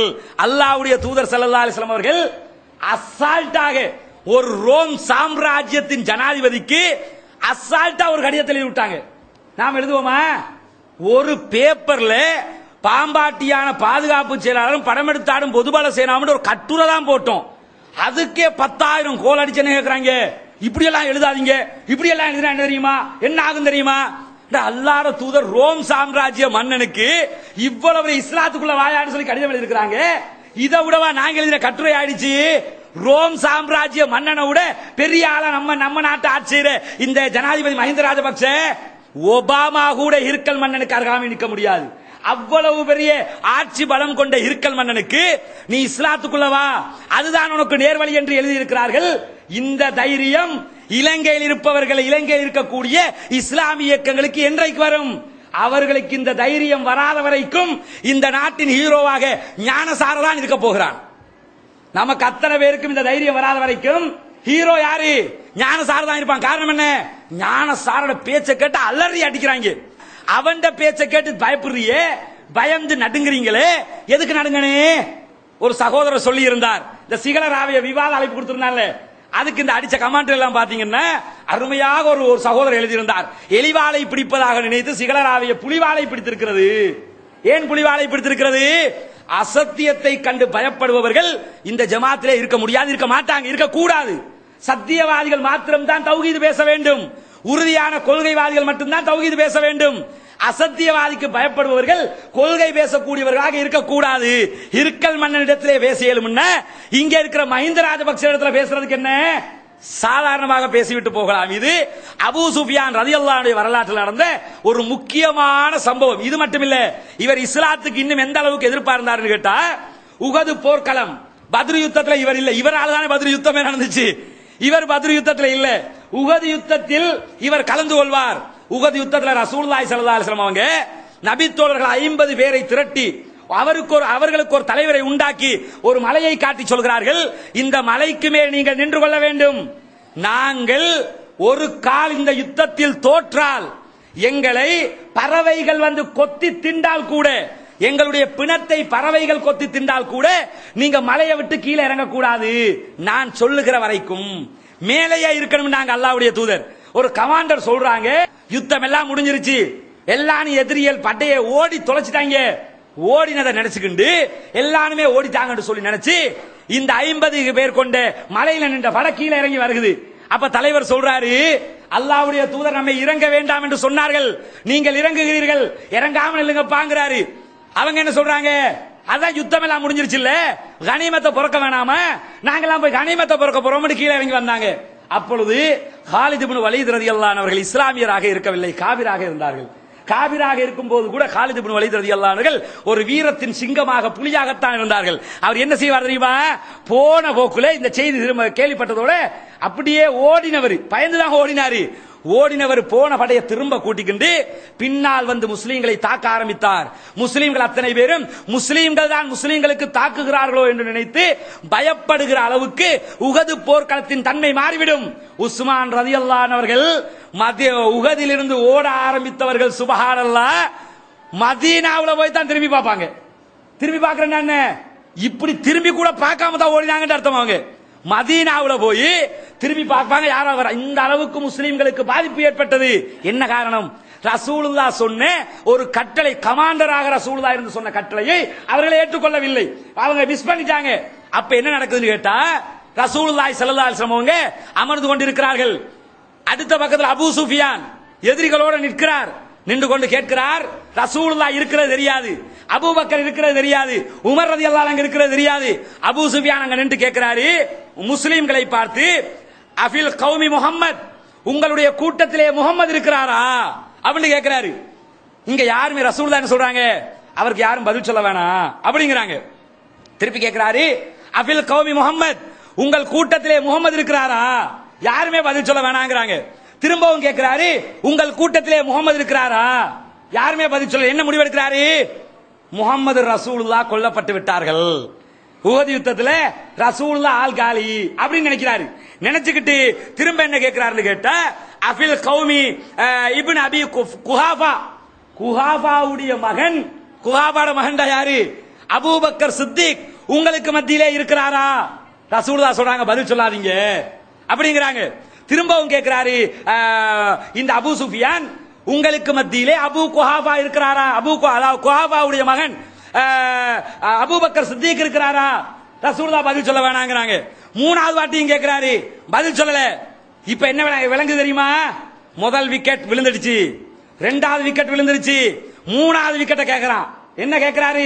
எதிரியா இருந்துகிட்டு, அந்த கூட்டத்தில் உமர் இப்னு கத்தாப் இருக்கிறாரா? கேட்கும் போது உமர் அதெல்லாம் கொதிக்குது.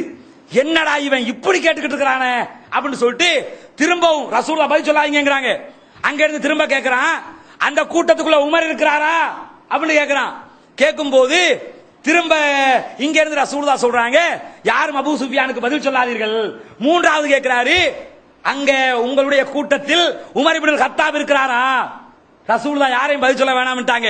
உமர் ரலியல்லாஹு அன்ஹு பொறுக்கல, அப்படி கொதிச்சு போய் நிக்கிறாங்க.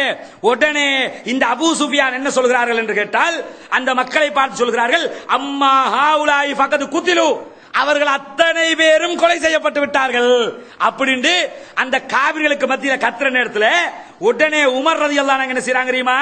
கதபுத்த வல்லாஹியா அதுவல்லா, அல்லாஹ்வுடைய எதிரியே நீ பொய் சொல்லுகிறாய், முகமது சாகவில்லை, அபூபக்கர் சாகவில்லை, உமர் ஆகிய நான் சாகவில்லை, அத்தனை பேர் முஸ்லிமோட இருக்கிறான், தொலைச்சு போடுவோம் பாரு அப்படிங்கிறாரு.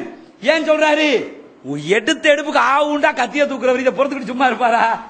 இருக்க மாட்டார். அதான் சொல்றாரு, யாருமே மரணிக்கல, அத்தனை பேர் உயிரோடு இருக்கிறார்கள், இந்த இஸ்லாத்துக்கு வெற்றி கிடைக்கும் அப்படின்னு சொல்லி சொல்லுகிற நேரத்தில் அபூ சுஃபியான் என்ன சொல்றாரு தெரியுமா? உமர் ரலியல்லாஹு அன்ஹு பார்த்து சொல்லுகிறார். உமர் ரலியல்லாஹு அன்ஹு இடத்தில் கவிதை பாடுகிறார்.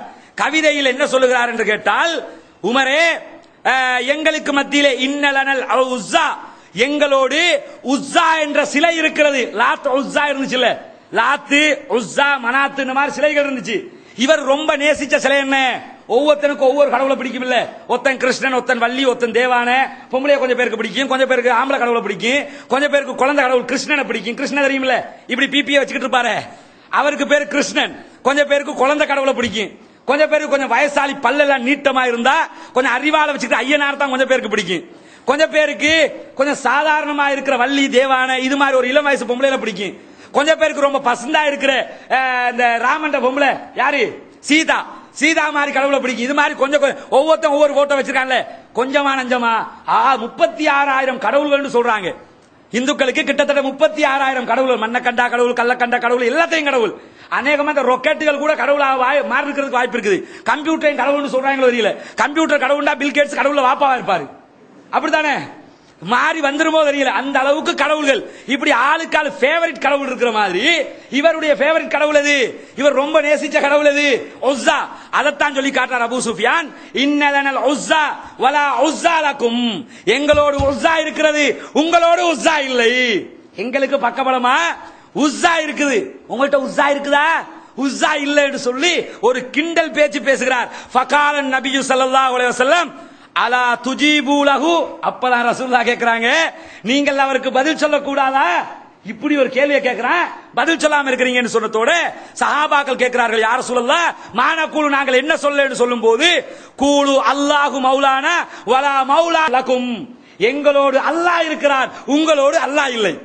உங்கூட இந்த உஸ்ஸா மட்டும்தான் இருக்குமே தவிர ஒண்ணுக்கும் உதவாத கல்ல வச்சு மண்டையில தட்டே எழுமே தவிர வேற ஏதாவது உங்ககிட்ட இருக்குதா? எங்களோடு அல்லாஹ் இருக்கிறார், உங்களோடு அல்லாஹ் இல்லை என்று சொல்லி இந்த அபூ சுஃபியானுக்கு பதில் சொல்லுங்கள் என்று சொல்லி அல்லாஹ்வுடைய தூதர் ஸல்லல்லாஹு அலைஹி வஸல்லம் அவர்கள் சஹாபாக்களுக்கு சொல்லுவார்கள். இவ்வளவு கஷ்டப்பட்ட அபூ சுஃபியான், இஸ்லாத்துக்கு வராம அடம் பிடிச்ச அபூ சுஃபியான், மக்கா வெற்றிக்காக நபிகள் நாயகம் ஸல்லல்லாஹு அலைஹி வஸல்லம் அவர்கள் வருகிறார்கள் என்று கேள்விப்பட்டதோடு மக்காவுல இருந்து கிளம்பி அபூ சுஃபியான் இப்னு ஹர்ப், ஃபுதைல் இப்னு வர்கா, ஹக்கீம் இப்னு ஹிஷாம் ஆகிய 3 பேர் என்ன செய்றாங்கன்னு கேட்டா, நபிகள் நாயகத்தை பார்க்கிறதுக்காக, உளவு பார்க்கிறதற்காக வருகிறார்கள். வந்து பார்த்தா நிறைய நெருப்பு மூட்டப்பட்டிருக்குது. நெருப்பு மூட்டினதை பார்த்து இந்த அதாவது மர்ருல் லஹ்ரான் என்ற இடத்துல தான் நெருப்பு மூட்டப்பட்டிருக்குது. பார்த்துட்டு என்ன கேட்கிறாருன்னு கேட்டா, இது என்னப்பா அரஃபாவுல நெருப்பு மூட்டுற மாதிரியே மூட்டி, அரஃபாவுல தங்குற நேரத்தில் நெருப்பு மூட்டுவாங்க, அது மாதிரியே நெருப்பு மூட்டி இருக்குதே அப்படின்னு சொல்லி இந்த அபூ சுஃபியான் கேட்டுக்கிட்டு இருக்கும் போது ஒருத்தர் சொல்றாரு, இல்ல அது பனு அம்ரு கூட்டத்தாக்கள் வந்து தங்கினா இப்படித்தான் தங்குவாங்க. அப்ப அபூ சுஃபியான் சொல்றாரு, பனு அம்ரு கூட்டத்திலே இவ்வளவு நெருப்பு கூட்டும் அளவுக்கு மக்கள் இல்லை. என்ன கணிக்கிறாரு? எவன் சம்திங் ராங், ஏதோ பிரச்சனை நடக்குது, யாரோ இங்க வந்திருக்கிறாங்க அப்படின்னு சொல்லிக்கிட்டு இருக்கும் போது நபிகள் நாயகத்துடைய படை வந்து அவரை கைது பண்ணுகிறார்கள். கைது பண்ணிட்டு ரசூலுல்லாஹ்ட்ட போய் முடிய அந்த அபூ சுஃபியான் அவர்கள் நபிகள் நாயகம் ஸல்லல்லாஹு அலைஹி வஸல்லம் அவரிடத்தில் இஸ்லாத்தை தழுவி இஸ்லாத்துக்குள் நுழைகிறார். ரசூலுல்லாஹி ஸல்லல்லாஹு அலைஹி வஸல்லம் அவங்க இப்னு அப்பாஸ் ரலியல்லாஹு அன்ஹு கூப்பிட்டு சொல்றாங்க, இப்னு அப்பாஸே, அபூ சுஃபியான் இஸ்லாத்துக்கு வந்து விட்டார். இவரை நம்முடைய படை வந்து கொண்டிருக்க மக்காவை பிடிக்கிறதுக்கு ரசூலுல்லாஹ் வந்துகிட்டு இருக்காங்க. மக்காவை நோக்கி இஸ்லாமிய படை வருகிறது. இஸ்லாமிய படையினுடைய குதிரை வீரர்கள் ஒடுக்கமாக செல்லுகிற ஒரு இடத்தில் அழைத்து கொண்டு போய் நிறுத்துங்கள். எதுக்கு அப்படி விரிஞ்சு விரிஞ்சு போற இடத்துல நிப்பாட்டாம அப்படி ஒடுக்கமாக போற இடம் ஒண்ணு ஒரு வழி மாறி ஒரு இடத்துல கொண்டு போய் இவரை நிறுத்துங்கள் அப்படின்னு சொல்லி சொல்றாங்க. எதுக்கு படைகள் நெரிசலாக நெருக்கமா வர இடமா இருக்கணும். ஏன் சொல்றாங்க சொல்லிட்டு சொல்றாங்க, ஏன் தெரியுமா? அபூ சுஃபியானுக்கு தெரிய வேண்டும் இஸ்லாமிய படையினுடைய பலம். எதுக்கு சொல்றாங்க? இன் கேஸ் அபூ சுஃபியான் படைய சின்னதா நினைச்சிட கூடாதுல்ல, எவ்வளவு படை வருகிறது என்பது அபூ சுஃபியானுக்கு தெரிய வேண்டும் அப்படிங்கிறாங்க. சொன்னதோட அபூ சுஃபியான் கொண்டு போய் நிறுத்தப்படுகிறார். நிறுத்தப்பட்டதோட ஒவ்வொரு கூட்டம் கூட்டமாக படை வீரர்கள் மக்காவை நோக்கி படையெடுக்கிறார்கள். முதல்ல ஒரு குரூப் வர்றாங்க. இவர் பயந்து போய் கேட்கிறாரு, இந்த கூட்டம் யாரு? இவர்கள் தான் கிஃபாரி குலத்தினர், கிஃபார் குடும்பம், கிஃபார் கூட்டத்தினர் வருகிறார்கள் அப்படின்றதோட இவர் கேட்கிறார், எனக்கு கிஃபாரி கூட்டத்துக்கு எந்த பிரச்சனையும் இல்லையே அப்படிங்கிறாரு. பிரச்சனை இல்லப்பா, கூட்டத்தை பாத்துக்க. கிஃபார் படை அப்படியே போகுது. திருப்பி ஜுஹைனா குலம் வருகிறது. ஜுஹைனாவுடைய படை அது ஆயிரக்கணக்கான மக்கள். அதுக்கு பிறகு சாத் இப்னு ஹுசைம் கூட்டம் வருகிறது. அது ஆயிரக்கணக்கான லட்சக்கணக்கான மக்கள். அதே போல சுலைம் கூட்டத்தார் வராங்க, அவங்க ஒரு ஆயிரக்கணக்கான லட்சக்கணக்கான மக்கள். இப்படி கூட்டம் கூட்டமாக வருகிற நேரத்தில் ஒரு மிகப்பெரிய படை ஒன்று வருகிறது. அவர் சொல்றார், நான் என் வாழ்க்கையில் இப்படி ஒரு படையை பார்த்ததே இல்லை, அவ்வளவு பெரிய படை. பார்த்துட்டு ஆச்சரியப்பட்டு கேட்கிறாரு, இந்த படை யார் தெரியும்? இந்த படை யார் அப்படின்னு கேட்கும்போது அந்த இப்னு அப்பாஸ் ரலியல்லாஹு அன்ஹு சொல்றாங்க, இவர்கள் தான் அன்சாரிகள். விளங்கிக்கிறீங்க, அல்லாஹ்வுடைய தூதருக்கு பின்னால உயிரை கொடுப்பதற்கு மதீனாவை சேர்ந்த இத்தனை நபித்தோழர்கள் இருக்கிறார்கள். கண்ணு கெட்டின தூரம் வரைக்கும் மதீனாக்காரங்களாம். அவ்வளவு பெரிய ஒரு ஊரே திரண்டு வந்துருச்சு மக்காவுக்குள்ள. அவ்வளவு பெரிய ஒரு படை வருகிறது சொல்லிட்டு இதோ கொடியை பிடித்துக் கொண்டு வருகிறாரே அவர்தான் சாத் இப்னு உபாதா ரலியல்லாஹு அன்ஹு அவர்கள், மதீனா அன்சாரிகளின் தலைவர். கொடியை பிடிச்சிட்டு வந்து இந்த அபூ சுஃபியானுக்கு பக்கத்துல வந்து நின்று சொல்றாரு, அபூ சுஃபியானே, இன்றைக்கு உங்களில் யாரும் தப்பிக்க முடியாது. அவருக்கு தெரியா இஸ்லாத்துக்கு வந்த செய்தி. அவர் சொல்றாரு, உங்களில் யாரும் இன்றைக்கு தப்பிக்க முடியாது. எந்த அளவுக்கு தெரியுமா? மக்காவின் எல்லைக்குள்ளே கூட இன்றைக்கு யுத்தம் செய்வதற்கு அனுமதிக்கப்படும் என்று நினைக்கிறேன் அப்படிங்கிறாரு. அப்பதான் இவர் சொல்லிட்டு போகும்போது அல்லாஹ்வுடைய தூதர் ஸல்லல்லாஹு அலைஹி வஸல்லம் அந்த ஏரியாவில் வருவாங்க. அப்ப இவர் திரும்பி பார்ப்பாரு, ஒரு சிறியதொரு படை தெரியும். அவ்வளவு பெரிய படையை பார்த்தத விட சின்னோரு கூட்டம் வருவாங்க கடைசியா. அவங்கள வர்ற நேரத்தில் அவர்களுடைய கூட்டத்தினுடைய தலைவராக ஜுபைர் இப்னு அவ்வாம் ரலியல்லாஹு அன்ஹு அவர்கள் கொடியை பிடித்துக் கொண்டு வருவார்கள். அவங்க யார் தெரியுமா? மக்காக்காரங்க. சின்னோரு கூட்டம் மக்காவில இருந்து ஹிஜ்ரத் போனாங்கல்ல, அவங்களுடைய படையோட வருவாங்க. அப்ப ரசூலுல்லாஹி ஸல்லல்லாஹு அலைஹி வஸல்லம் வரும்போது இந்த அபூ சுஃபியான் சொல்வார், அல்லாஹ்வின் தூதரே, நீங்கள் மக்காவை பிடிக்க போகிறீர்கள். மக்காவை இன்றைக்கு மக்காவுக்குள்ளே கூட யுத்தம் நடக்கலாம் என்று சொல்லி சாத் இப்னு உபாதா சொல்லுகிறார். உண்மை என்ன? அப்ப சொல்லும் போது, இல்லை, அவர் தவறாக சொல்லிவிட்டார். மக்காவுக்குள் இன்றைக்கு யுத்தம் நடைபெறாது. மாறாக மக்காவுக்குள் இன்றைக்கு நடப்பது என்னவென்றால், காபத்துல்லா கண்ணியப்படுத்தப்பட்டு காபத்துல்லாவுக்கு போர்வை அணிவிக்கப்படும். காபத்துல்லா திரைச்சில இருக்குல்ல, அதை நான் மாத்த போறேன், கண்ணியப்படுத்த போறேன், காபத்துல்லாவுக்குள்ள யுத்தம் பண்ண மாட்டோம் அப்படின்னு சொல்லி அபூ சுஃபியான் ரலியல்லாஹு அன்ஹு கிட்ட சொல்லும்போது அபூ சுஃபியான் இப்னு அப்பாஸை பார்த்து சொல்றாங்க, இப்னு அப்பாஸே, அழிவு நாள்களில் ரொம்ப நல்ல நாள் இந்த நாள் தான். என்ன சொல்றாரு? அழியிற நாள்ல ரொம்ப நல்ல நாள் இந்த நாள் தான். ஏன் தெரியுமா? கண்டிப்பாக நீங்கள் எங்களை பிடித்தாலும் மன்னித்து விட்டு விடுவீர்கள் என்பது எங்களுக்கு தெரியும். எப்படி விளங்குறாரு? ரசூலுல்லாஹ் பத்தி அவ்வளவு தெரியும். சில காபிர்கள் என்ன நினைச்சிருந்தாங்க, அல்லாஹ்வுடைய தூதர் முஹம்மத் மக்காவை கைது பண்ணி பிடித்து விட்டார் என்றால் அவர் அல்லாஹ்வுடைய தூதர் என்பதற்கு அதுதான் ஆதாரம் என்று நினைத்தார்கள். அதனாலதான் கூட்டமா இஸ்லாத்துக்குள்ள வந்தாங்க.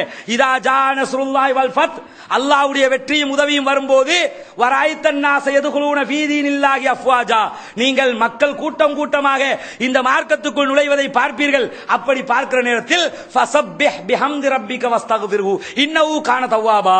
நபியே, நீங்கள் அல்லாஹ்விடத்தில் தௌபா செய்து அல்லாஹ்விடத்தில் புகழுக்குரியவன் அவன் என்று சொல்லி அவனை புகழ்ந்து கொள்ளுங்கள் என்று அல்லாஹ் தஆலா திருமறை வசனத்தை இறக்கினானே. அந்த மக்கா வெற்றியின் போதுதான் அபூ சுஃபியான் ரலியல்லாஹு அன்ஹு அவர்கள் இஸ்லாத்துக்குள் நுழைகிறார்கள். இவங்க இஸ்லாத்துக்குள் நுழைஞ்சதுக்கு பிறகு ஒரு தடவை மக்காவுல அந்த மக்களுக்கு மத்தியில் என்ன ஆகும்னு கேட்டா, நிறைய மக்கள் கொஞ்சம் பேர் இந்த இஸ்லாத்தினுடைய பொடுபோக்குத்தனமாக இஸ்லாத்தை கணக்கெடுக்காம இருப்பாங்க. அப்ப ரசூலுல்லாஹி ஸல்லல்லாஹு அலைஹி வஸல்லம் என்ன செய்றாங்கன்னா, அல்லாஹ்ட்ட கையேந்தி அல்லாஹும்ம சபோன் கசபை யூசுப் நபியுடைய காலத்துல 7 வருடங்கள் பஞ்சம் ஏற்பட்டதை போன்று இந்த சமூகத்துக்கும் உண்டாக்கு அப்படின்னு சொல்லுவாங்க. அப்படி கேட்ட துஆவுல அப்படி ஒரு பஞ்சம் வரும். எப்படி பஞ்சம் தெரியுமா? பிணங்களை சாப்பிட்டு விடுவோமோ என்று யோசிக்கிற அளவுக்கு பஞ்சம் ஏற்பட்டது. அப்ப அபூ சுஃபியான் ரலியல்லாஹு அன்ஹு சொல்லுவாங்க, அல்லாஹ்வின் தூதரே, நீங்கள் உறவுகளை சேர்ந்து நடக்க சொல்கிறீர்கள், நன்மையை ஏவுகிறீர்கள், தீமையை தடுக்கிறீர்கள், ஏழைகளை கண்ணியப்படுத்துகிறீர்கள். இப்படிப்பட்ட அல்லாஹ்வின் தூதர் அல்லாஹ்விடத்தில் கேட்க கூடாதா? எங்களுக்காக பிரார்த்திக்க கூடாதா அப்படின்னு கேட்பாரு. அப்ப அல்லாஹ்விடத்தில் பிரார்த்தனை செஞ்சு, யா அல்லாஹ் இவருடைய கஷ்டத்தை நீக்கு என்று சொல்லி அல்லாஹ்வுடைய தூதர் பிரார்த்தனை செய்தார்கள் என்ற செய்தியை புகாரியிலே பார்க்கிறோம். இவர் மக்காவிலே வாழ்ந்தாலும் இவருடைய மரணம் ஷாமிலே நிகழும். ஷாம்ல தான் இவர் மௌத்தா போவாரு. ஷாம்ல மௌத்தா போனதுக்கு பிறகு இவருடைய மகள் உம்மு ஹபீபா ரலியல்லாஹு அன்ஹா நபிகள் நாயகத்துடைய மனைவி, அவங்களுக்கு இந்த செய்தி கேள்விப்படும், வாப்பா மௌத்துன்னு சொல்லி. இவர் மௌத்தாகி 3வது நாள் உம்மு ஹபீபா ரலியல்லாஹு அன்ஹா என்ன செய்வாங்கன்னு கேட்டா, மஞ்சள் நிறத்திலான குங்கும பூ நிறத்தில் இருக்கக்கூடிய வாசனை திரவியங்களை எல்லாம் எடுத்து தன்னுடைய கன்னத்திலும் தன்னுடைய கைகளிலும் தேய்த்துக் கொள்வார்கள். தேய்ச்சி கொண்டுட்டு என்ன சொல்லுவாங்க, மக்கள் எல்லாம் பார்ப்பாங்க. அவ மக்களுக்கு மத்தியில் சொல்லுவாரு, நான் எதற்காக இந்த காரியத்தை பார்த்தேன் தெரியுமா? என்னுடைய தந்தை தான் மரணித்திருக்கிறார், என்னுடைய தந்தை மரணித்தார். ஒருவருடைய மரணத்துக்காக 3 நாட்களுக்கு மேல் துக்கம் அனுஷ்டிக்க கூடாது.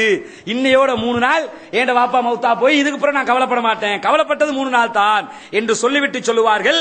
மாறாக கணவன் மரணித்தால் மாத்திரம்தான் 4 மாதங்களும் 10 நாட்களும் துக்கம் அனுபவிக்க வேண்டும், அனுஷ்டிக்க வேண்டும். இதா இருக்குல்ல, கணவன் மௌத்தா போனா மட்டும் தான் 4 மாசம் 10 நாள். அதுவும் கர்ப்பிணியா இருந்தா கற்பம் தரிக்கிற வரைக்கும். கணவன் இன்னைக்கு மௌத்தா போய் நாளைக்கு புள்ள பெத்துட்டாண்டா அவ்வளவுதான். இந்த மாதிரி கணவனுக்காக மட்டும்தான் கூடுதலாக இதா இருக்க வேண்டுமே தவிர யாரும் மரணித்ததற்காக கவலைப்படக்கூடாது.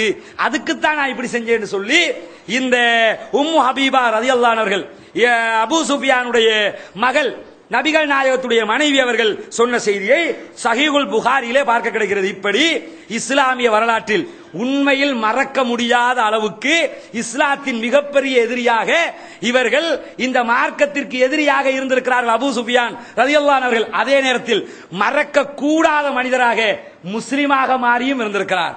இஸ்லாத்துக்குள்ளே முஸ்லிமாக மாறியதன் பின்னால் ஒரு தூய்மையான கொள்கைவாதியாக, ஒரு சிறந்த நபித்தோழராக, ஒரு சிறந்த அல்லாஹ்வுடைய தூதருடைய தோழனாக இந்த அபூ சுஃபியான் ரலியல்லாஹு அன்ஹு வாழ்ந்திருக்கிறார்கள். அதனால் இவருடைய முந்தைய கால வாழ்க்கையில் இவரை பற்றிய ஒரு எதிரி என்ற கண்ணோட்டம் இருந்தாலும் இவர் பிற்காலத்திலே இஸ்லாத்துக்குள் நுழைந்து மக்கா வெற்றியின் போது இஸ்லாத்திற்காக உள்ளே நுழைந்தவர். பல தியாகங்கள் அடிப்படையில் இவருடைய விஷயத்தில் தெளிவான ஒரு நிலைப்பாட்டை நாம் எடுத்துக்கொள்ள வேண்டும். இவருடைய வரலாற்றில் இன்னும் சில சம்பவங்கள் இருக்கிறது. முடிந்த நேரத்துக்கு பொருத்தமான அளவுக்கு சொல்லி இருக்கிறோம். எல்லாம் வல்ல அல்லாஹ் தஆலா நம் அனைவரையும் புரிந்து கொள்வானாக. வாஹிர் தஅவானா அல்ஹம்துலில்லாஹி ரப்பில் ஆலமீன். அஸ்ஸலாமு அலைக்கும் வரஹ்மத்துல்லாஹி.